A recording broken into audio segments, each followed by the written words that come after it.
everybody, here, welcome to the pull list for April 8th, 2015, presented by Longbox Radio. This I'm recording on the following Monday, which is the 13th by my calculations, and I apologize that it took that long to do, and then it's going to be another whole week before I get back to doing any comics as well, as I'm headed out back to Calgary. Not going to the Expo this year, but they're having a fantastic con out there, so if you're anywhere near Calgary, definitely go check it out. They just added, I think, Matt Ryan today, who's Constantine, of course, on the television show that I hold so dearly, as well as a bunch of other creators and media guests. So check that out, Calgary Expo. But let's talk about the comic books that came out last week on the 8th, as I stumbled through the introduction there.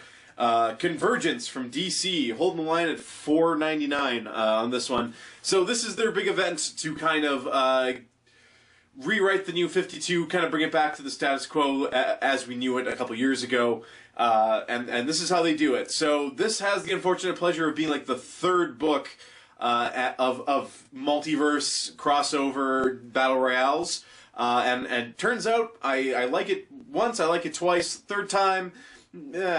So we have the Avengers and New Avengers by Jonathan Hickman, which is building up this whole multiverse crashing thing, which is very similar to what's happening here with Brainiac and Tellus in Convergence. Then, of course, we had the Spider-Verse thing just happened recently, where we had Spiderman from all different realities and different universes, and then those spun out into books that I'm now currently reading, like Spider-Gwen, etc. I've never been a huge fan of the huge DC event stuff. I feel that a lot of the characters get a little long-winded in it. It's just a bunch of people in costumes standing around just spilling exposition as to this is why that's happening, and this is what's going to happen because of it. And for that, not a huge fan. Convergence, it's fine. It's a pretty cool setup, I guess. You have, your heroes from Earth 2 and whatnot teaming up with, you're going to have every DC, every Batman from every universe, etc., doing battle, and at the end of it, we'll have that new status quo that rewrites the New 52. So that's all I want to say about Convergence right now. It was all right. You might pick it up as a trade when it's all done, and then just get on with it, as it were. So Rat Queens issue 10 technically came out this past Wednesday. I have been missing issues since 7, apparently, so I grabbed 8 and 9 as well. I believe 8 now came at a little bit of a premium, based on how long it took for me to realize my mistake and come back for it. Rat Queens is a cool book. You have high fantasy, you have your, Dungeons and Dragons style badass chicks, and the stories therein, all with kind of their interesting different arcs and whatnot going on. And I actually highly recommend that book. It's pretty cool. You can get, of course, with Image, their first trade paperback's like $10, and you get 5 issues, so definitely pick it up. And I've talked about that book on here before. I've just forgotten to pick it up over the last 3 months. Saga, number 27. Amongst other things going on in this book, the main thing we have is Marco doing a whole bunch of fade away, which is a pretty cool drug, and reliving a lot of his childhood. So we get to see a little bit of backstory here for Marco, told kind of in really quick flashback succession. But yeah, at the end of this book, it's ass-kicking time. So I'm on board. Saga's a great book. You should be reading it. The Walking Dead. This is number 140. So we have Maggie kind of coming to realize that, hey, Gregory kind of inspired a mutiny against her and tried to kill her. And while that isn't the way they do things anymore after Rick spared Negan so many issues ago, there is no other question. This guy is a threat. People will still side with him. They sympathize with him. He has to die for what he's done. And on top of that, the twist at the end of this book, spoilers for this book if you are intending on reading it, they just leave the door to Negan's cell open.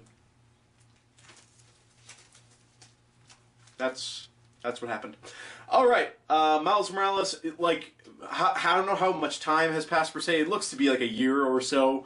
And, the lock's never been an issue. They're leaving the scene, and it's like, click, oh, that was weird. And sure enough, they walk out. There's no guard left anywhere nearby. Presumably, well, I guess we'll see next issue, and the door just swings open, and Negan's just free.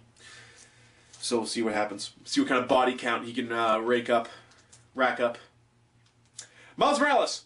This is number 12. This is the final issue of Miles Morales Spider-Man, and he learns that he's a real badass. So in addition to all the powers that we know Miles Morales has, with his super strength and his wall crawling, I don't think he doesn't have the spider sense, I believe, but he does have the toxic touch thing, where if he touches your bare skin, no matter how powerful you are, we've seen him take down like Green Goblin, Venom this way. And in this one, he finds out he can do kind of like a supernova thing as he does that and takes out an entire army of Hydra soldiers as well as Doctor Doom single-handedly. Miles Morales is a real badass, and this is, I hope, setting up something really cool coming out of the Secret Wars, which is the next thing that we'll see Miles Morales in as the multiverse, thing has come to the Ultimate Universe, one of the last few universes kicking. So we're going to see them cross over with the 616 and all of the chaos that ensues thereafter.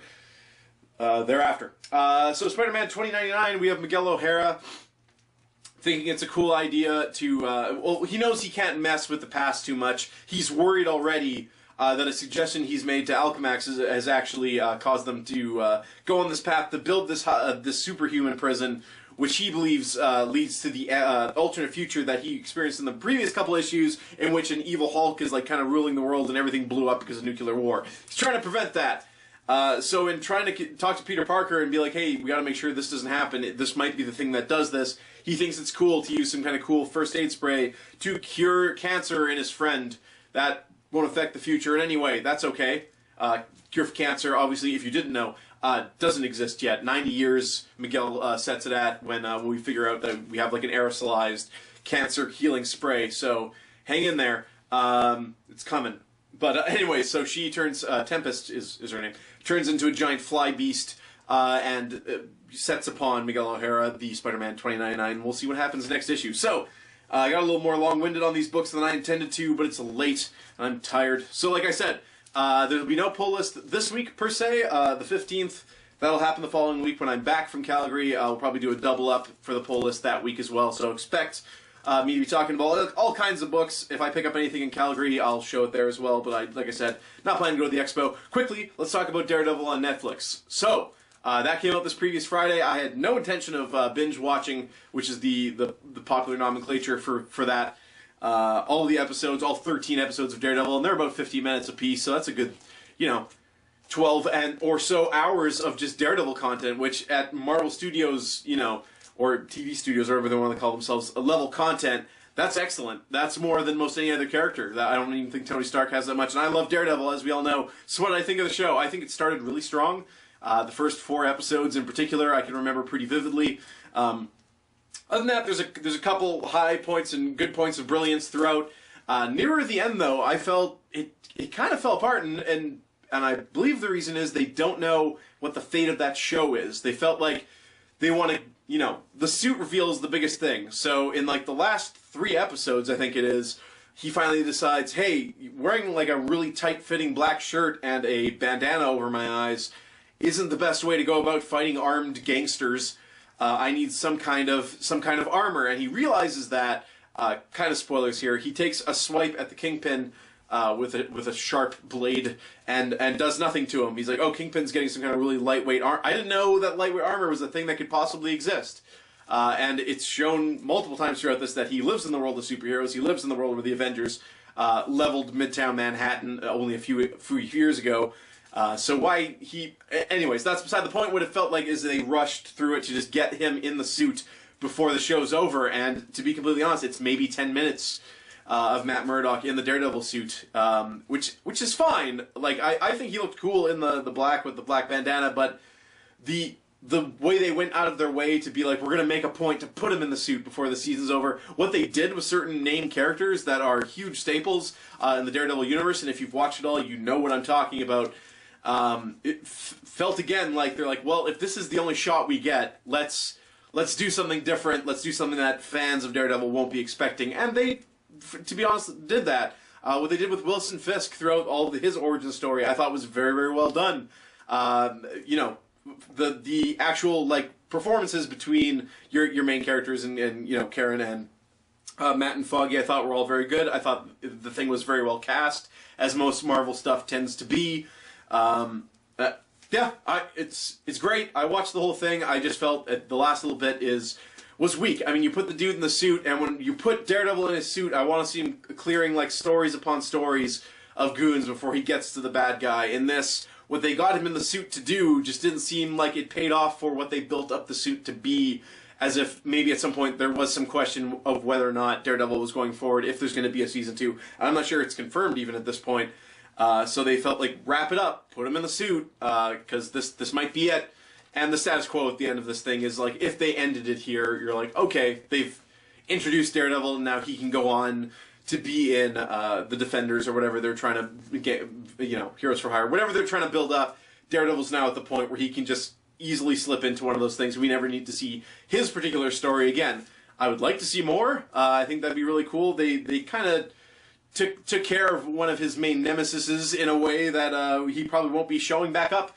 But yeah, I'd like to see more out of Daredevil. I think they did a really good job. I thought the beginning, the violence especially at the beginning, what they were trying to do, kind of emulating things like The Raid and Raid 2 and other recent kind of balls-to-the-wall kung fu, no-cuts, stuff like that. I felt they did an okay job. It was the PG-15 or whatever it is version of it, but I would like to see that kind of brutalness carry through, which I feel that it really doesn't. There's maybe one or two other fight scenes that really get to that level.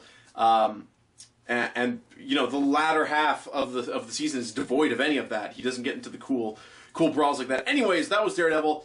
Overall, I really did enjoy it. It's on Netflix. If you're paying $8 a month or whatever, you're looking for 13 hours of something else to watch, I can wholeheartedly recommend Daredevil. It's a weird piece of entertainment in that regard, in that most people already have access to it for free.